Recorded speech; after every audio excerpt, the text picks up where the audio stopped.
Jamel, take us back to the arrest and what happened. Yeah, 2005, my son was just born. His mom was coming over for me to meet him for the first time. I wanted to go to the store to get some milk and some other little goodies so I wouldn't have to leave. So I end up getting a ride with a family friend. We get over there to the store. I get in there, I get my stuff. I come out the store, and boom, Andrew Collins is right there approaching me talking about where's the dope. And I'm like, what dope? So he searched me again and was like, where's the dope? I'm like, what dope? I don't have any dope. And at that time, I stood by the marked car, and he walked towards the truck that I was in.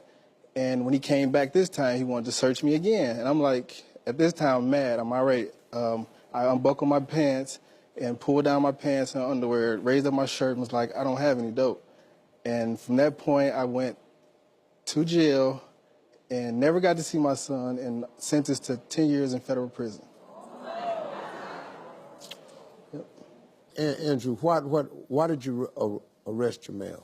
Yeah, so Steve, at that point in my career, I was pretty young, and I noticed that when I would handle narcotics investigations, when I would get a big bust, I would get a lot of attention. And my head started to grow, and I started to do little things that led to bigger things that led to, by the end of my career, full-blown corruption.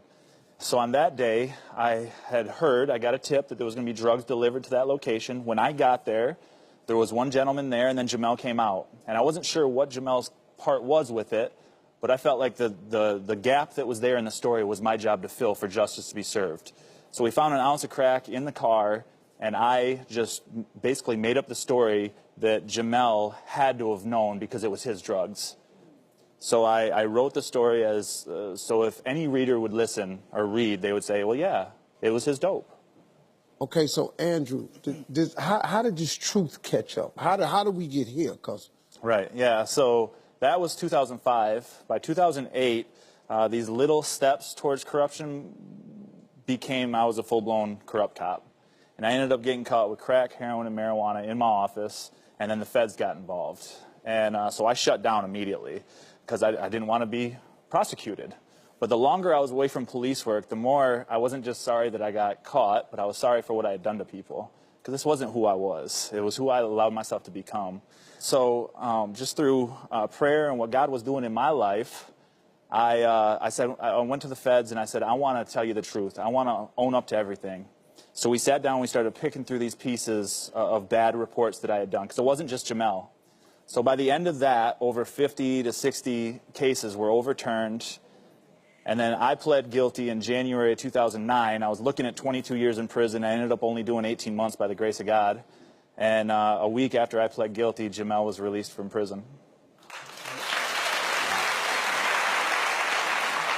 Jamel, what was it like for you sitting in prison, knowing that you were framed? It was a rough time for me. I became very angry, a bitter person, was unapproachable. A conversation couldn't happen unless we was fighting. So I'm here, and I'm like, I don't want to be here. I got to do something else to make it home to ultimately raise my son or to even see him, because the way I'm going now, I probably would be here forever.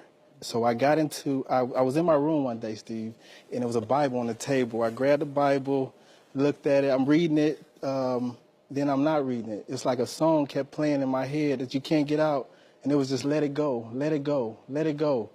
And I wouldn't at first, you know what I'm saying, because I wanted to hold that. And then when I let it go, man, some good things happen. Prayer definitely does change things. When I let it go, God, that week later, I was released from federal prison. A week later, you were released? Yes.